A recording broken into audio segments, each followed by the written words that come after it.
এই রেসিপিটা এভাবে রান্না করলে সবাই একবারের জায়গায় দুইবার হাত চেটেপুটে খাবে। আসসালামু আলাইকুম, hello everyone, welcome back to my channel Mousumi's cooking world. আশা করছি যে যেখান থেকেই দেখছেন সবাই ভালো আছেন। চলে এলাম নতুন মজাদার একটি রেসিপি নিয়ে। আমার আজকের রেসিপিটি হলো শীতের সবজি দিয়ে মজাদার লেটকা খিচুড়ি বা পাতলা খিচুড়ি, যে যেটাই বলে থাকি না কেন, এটা কিন্তু আমরা সবাই খুব পছন্দ করি। আমি যেভাবে এই রেসিপিটা রান্না করেছি ঠিক সেইভাবে বাসায় এই রেসিপিটা ট্রাই করলে আশা করছি খুব মজা করে সবাই চেটেপুটে খেয়ে উঠবে। তো আশা করছি এই রেসিপিটি সবারই খুব পছন্দ হবে। তো চলুন মূল রান্নায় চলে যাচ্ছি। প্রথমেই দেখে নেওয়া যাক এই রেসিপির জন্য আমাদের কি কি উপকরণ লাগবে। আমি এই রেসিপির জন্য কয়েক ধরনের সবজি নিয়েছি, তা প্রায় 7 ধরনের সবজি নিয়েছি। আপনারা আপনাদের পছন্দ অনুযায়ী সবজি নিয়ে নেবেন। এখানে সবজি নিয়েছি ফুলকপি, পাকা টমেটো, কাঁচা টমেটো, মিষ্টি কুমড়া, পেঁপে, লাউ, আলু। এই 7 ধরনের সবজি নিয়েছি, আপনারা বাড়িয়ে এবং কমিয়েও নিতে পারেন। তো এরপরে নিয়েছি কিছু গরুর চর্বি, এটাকে আমি ছোট ছোট টুকরো করে কেটে নিব। এই চর্বিটা দেওয়াতে খিচুড়ির স্বাদ আরও বহুগুণে বেড়ে যাবে। এখানে নিয়েছি আমি চাল, মসুরের ডাল এবং মুগ ডাল। আর এখানে কিছু সিদ্ধ করে নিয়েছি ডাল। এখানে আছে বড় বুটের ডাল, মাসকলাইর ডাল এবং খেসারির ডাল। এদের সিদ্ধ করে নিয়েছি কারণ এরা সিদ্ধ হতে খুব সময় নেয়। আর এই উপকরণগুলো আপনারা আপনাদের পরিমাণ অনুযায়ী নিয়ে নেবেন। এরপরে আমি চুলায় একটি হাঁড়ি বসিয়ে দিয়েছি। এর মধ্যে 2 টেবিল স্পুন তেল দিয়ে দিচ্ছি 1 কাপ পেঁয়াজ কুচি। এরপরে গোটা মশলাগুলো দিয়ে দিচ্ছি। এখানে মশলা নিয়েছি তেজপাতা, বড় এলাচ, ছোট এলাচ, লবঙ্গ, দারুচিনি আর কিছু গোলমরিচ। এবার সবকিছু ভালো করে নেড়ে চেড়ে পেঁয়াজটাকে ব্রাউন করে ভেজে নিচ্ছি। এখানে তেলটা আমি কম দিয়েছি, তার কারণ গরুর চর্বি থেকে প্রচুর পরিমাণে তেল বের হবে। যারা গরুর চর্বিটা দিবেন না তারা এখানে আরেকটু পরিমাণ তেল দিয়ে দিবেন। তো এবারে আমি স্বাদমতো লবণ দিয়ে ভালো করে ভেজে নিচ্ছি। এবার আমি 1.5 টেবিল চামচ পরিমাণ আদা বাটা, 1.5 টেবিল চামচ পরিমাণ রসুন বাটা দিয়ে দিচ্ছি। আদা রসুনটাকে ভালো করে ভেজে নিতে হবে। আদা রসুনটা ভালো করে ভাজা হয়ে আসলে দিয়ে দিচ্ছি 2 চা চামচ হলুদের গুঁড়া, 1.5 চা চামচ মরিচের গুঁড়া। এরপরে এগুলাকে একটু ভেজে নিয়ে দিয়ে দিচ্ছি সামান্য একটু পানি। এবার ভালো করে কষিয়ে নিব। মশলাটা ভালো করে কষিয়ে নেওয়া হয়ে গেলে দিয়ে দিচ্ছি চর্বি। গরুর চর্বিটাকে আমি ছোট ছোট করে কেটে নিয়েছি। এবার চর্বিটাকে কিছুক্ষণ কষিয়ে সবজিগুলোকে দিয়ে দিচ্ছি। সবজিগুলোকে আমি ভালো করে ধুয়ে নিয়েছি। এবার সবজিগুলোকে মশলার সাথে ভালো করে মিশিয়ে নিচ্ছি।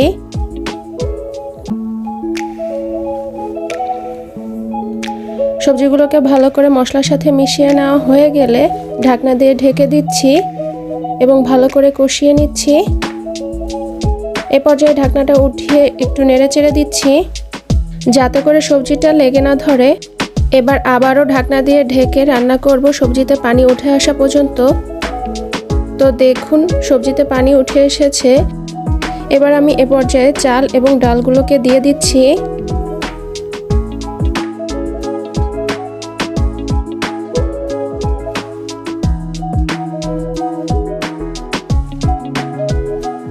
এবার ভালো করে নেড়ে চেড়ে ঢাকনা দিয়ে ঢেকে দিয়ে কিছুক্ষণ কষিয়ে নিচ্ছি।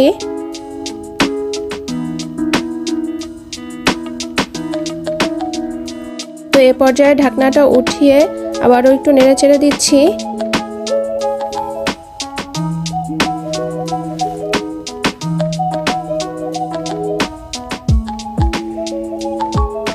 এ পর্যায়ে দিয়ে দিচ্ছি 1 চা চামচ জিরার গুঁড়া আর 10-12টা কাঁচামরিচ।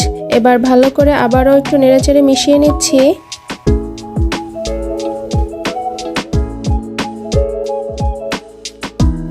এ পর্যায়ে দিয়ে দিব পরিমাণ মতো পানি। পানির পরিমাণটা চাল ডাল এবং সবজির পরিমাণ অনুযায়ী নির্ধারণ করবেন। তাছাড়া কতটুকু খিচুড়িটা পাতলা করবেন তার উপর ডিপেন্ড করে পানিটা দিয়ে দিবেন।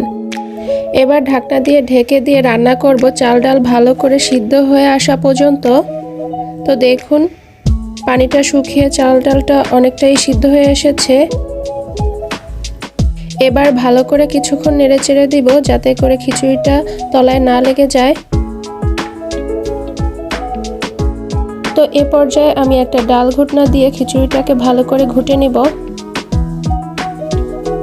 এমনভাবে ঘুরতে হবে যাতে করে সবজিটা কিছুটা মিলে যায়।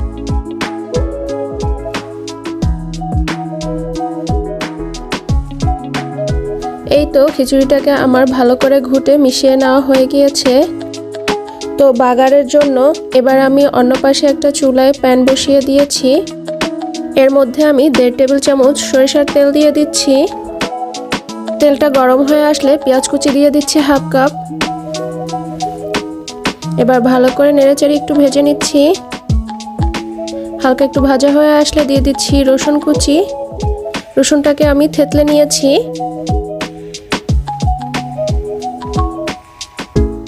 তো এবার ব্রাউন করে ভেজে নিচ্ছি।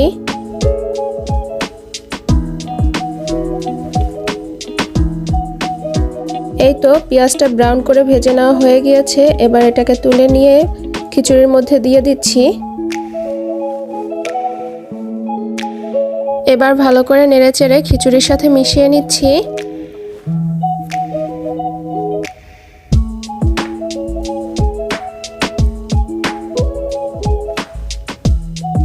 ভালো করে মিশিয়ে নিতে হবে।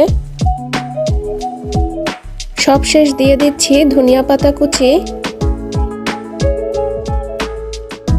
ধনিয়া পাতাটাকেও খিচুড়ির সাথে ভালো করে মিশিয়ে নিচ্ছি।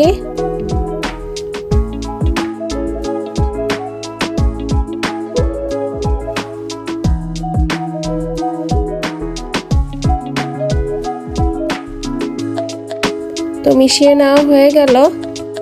এবার চুলা থেকে নামিয়ে নিচ্ছি। এই তো তৈরি হয়ে গেল মজাদার স্বাদের লেটকা খিচুড়ি। দেখুন দেখতে কতটা লোভনীয় মনে হচ্ছে। তো এবার পরিবেশনের পালা। পরিবেশন করে নিচ্ছি। আশা করছি আমার আজকের এই রেসিপিটা আপনাদের ভালো লেগেছে। যদি ভালো লাগে প্লিজ আমার চ্যানেলটি সাবস্ক্রাইব করে দিবেন। লাইক কমেন্ট শেয়ার তো পাওনাই থাকি বলুন। দয়া করে ভিডিওতে লাইক কমেন্ট এবং পরিবারের সাথে শেয়ার করে দিবেন। আমি এই খিচুড়িটা পরিবেশন করছি ডিম এবং পেঁয়াজ মরিচ ভর্তা দিয়ে। আশা করছি ভালোবেসে পাশে থাকবেন। আপনাদের একটু ভালোবাসা পেলে আমরা এগিয়ে যেতে পারি বহুদূর।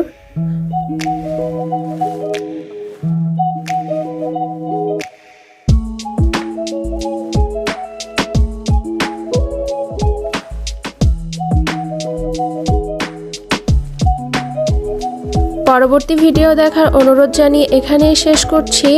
ভালো থাকবেন, সাবধানে থাকবেন। আল্লাহ হাফেজ। আসসালামু আলাইকুম।